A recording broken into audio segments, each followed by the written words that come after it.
हत्या पर मायावती ने सवाल उठा दिए हैं। मेरठ में क्रूर और शर्मनाक इसे बताया है। मायावती ने कहा कि युवक को जिंदा जलाने वालों पर एक बड़ा कड़ा एक्शन हो। मायावती दरअसल मेरठ के सरथाना क्षेत्र में ही पिछड़े वर्ग के रानू कश्यप नाम के युवक की बेरहमी से हत्या की गई।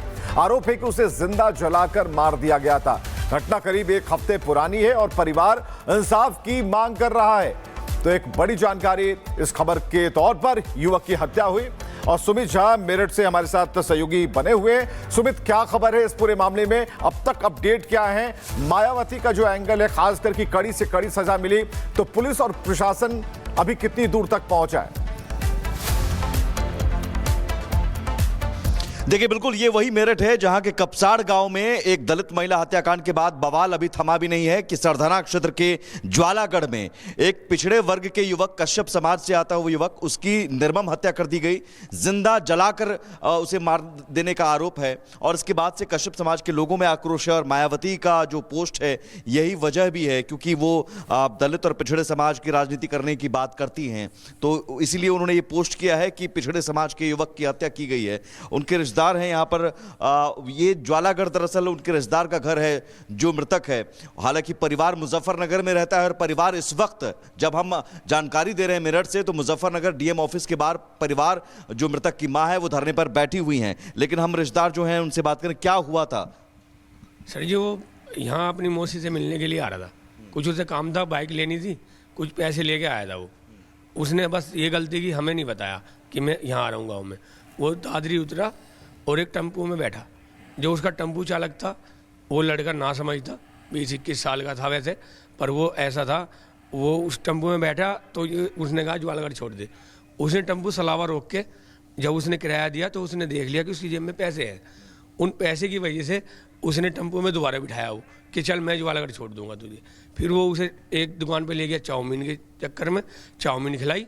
आपस में दोनों ने चाउमीन खाई। फिर ज्वालागढ़ आया, ज्वालागढ़ में भी नहीं रुका। फिर आगे वो महाराणा प्रताप चौक पड़ता है हमारे यहाँ, वो जंगल थोड़ा आउट एरिया है गांव से, तो वहाँ ले जाके एक ठेका पड़ता है। उन्होंने दारू पिलाई उस लड़के को। पता नहीं टेम्पो में एक बैठा था, 2 बैठे थे।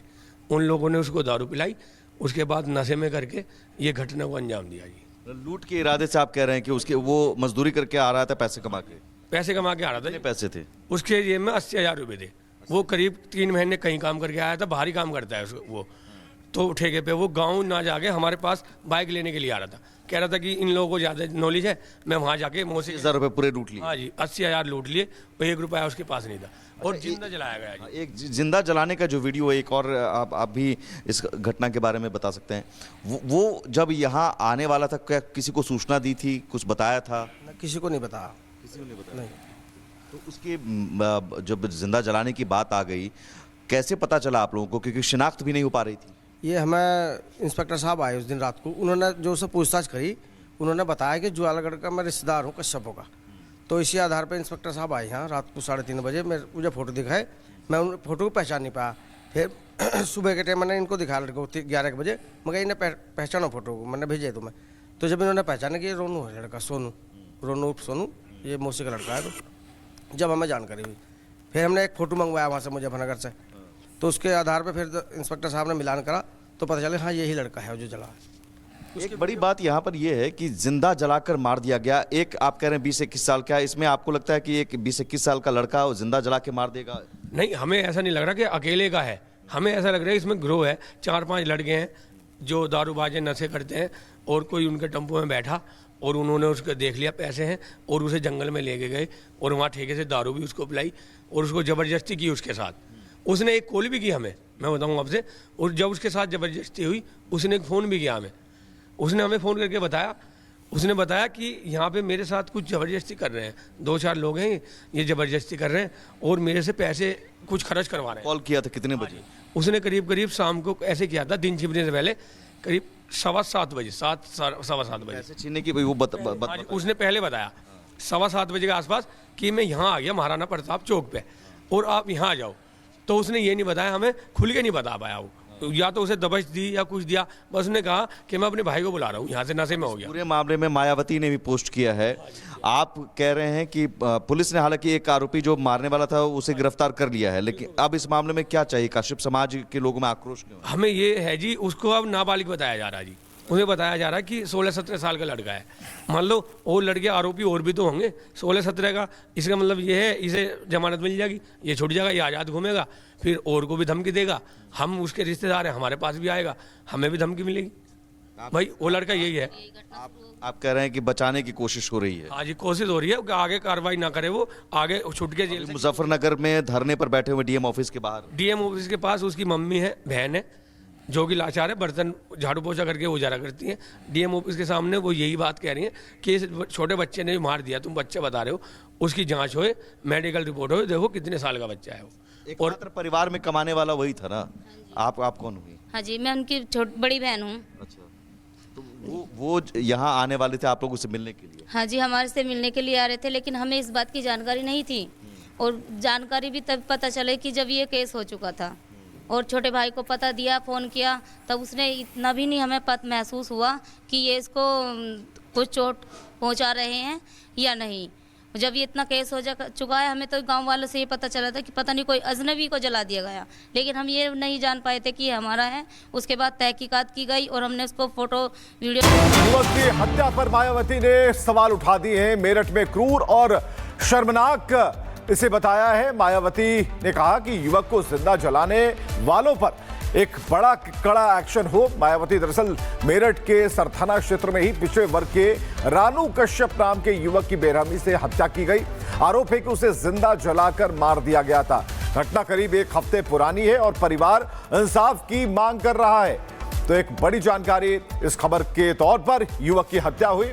और सुमित झा मेरठ से हमारे साथ सहयोगी बने हुए हैं। सुमित, क्या खबर है इस पूरे मामले में? अब तक अपडेट क्या है? मायावती का जो एंगल है, खासकर की कड़ी से कड़ी सजा मिली, तो पुलिस और प्रशासन अभी कितनी दूर तक पहुंचा है?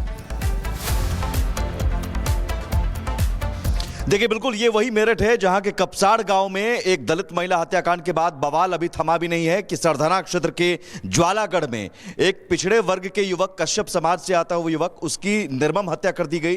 जिंदा जलाकर उसे मार देने का आरोप है और इसके बाद से कश्यप समाज के लोगों में आक्रोश है। और मायावती का जो पोस्ट है यही वजह भी है, क्योंकि वो दलित और पिछड़े समाज की राजनीति करने की बात करती हैं, तो इसीलिए उन्होंने ये पोस्ट किया है कि पिछड़े समाज के युवक की हत्या की गई है। उनके रिश्तेदार हैं यहाँ पर। ये ज्वालागढ़ दरअसल उनके रिश्तेदार का घर है जो मृतक है। हालांकि परिवार मुजफ्फरनगर में रहता है और परिवार इस वक्त, जब हम जानकारी दे रहे हैं मेरठ से, तो मुजफ्फरनगर डीएम ऑफिस के बाहर परिवार, जो मृतक की मां है, वो धरने पर बैठी हुई हैं। लेकिन हम रिश्तेदार जो हैं उनसे बात करें, क्या हुआ था?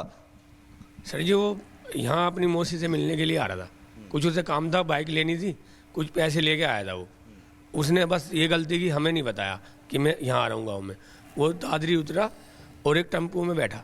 जो उसका टेम्पो चालक था वो लड़का ना समझ था, 20-21 साल का था वैसे, पर वो ऐसा था, वो उस टेम्पो में बैठा तो उसने कहा ज्वालागढ़ छोड़ दे। उसने टेम्पो सलावा रोक के जब उसने किराया दिया तो उसने देख लिया कि उसकी जेब में पैसे हैं। उन पैसे की वजह से उसने टेम्पो में दोबारा बिठाया वो कि चल मैं ज्वालागढ़ छोड़ दूंगा तुझे। फिर वो उसे एक दुकान पे ले गया, चाउमीन के चक्कर में चाउमीन खिलाई, आपस में दोनों ने चाउमीन खाई। फिर ज्वालागढ़ आया, ज्वालागढ़ में भी नहीं रुका। फिर आगे वो महाराणा प्रताप चौक पड़ता है हमारे यहाँ, वो जंगल थोड़ा आउट एरिया है गाँव से, तो वहाँ ले जाके एक ठेका पड़ता है।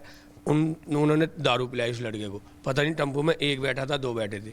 उन लोगों ने उसको दारू पिलाई, उसके बाद नशे में करके ये घटना को अंजाम दिया जी। लूट के इरादे से आप कह रहे हैं कि उसके वो मजदूरी करके आ रहा था, पैसे कमा के आ रहा था। कितने पैसे थे उसके जेब में? 80,000 रुपये थे। वो करीब 3 महीने कहीं काम करके आया था, भारी काम करता है वो। तो ठेके पे वो गांव ना जाके हमारे पास बाइक लेने के लिए आ रहा था, कह रहा था कि इन लोगों को ज़्यादा नॉलेज है, मैं वहाँ जाके 80,000 रुपये पूरे लूट लिए। हाँ जी, 80,000 लूट लिए, 1 रुपया उसके पास नहीं था। और जिंदा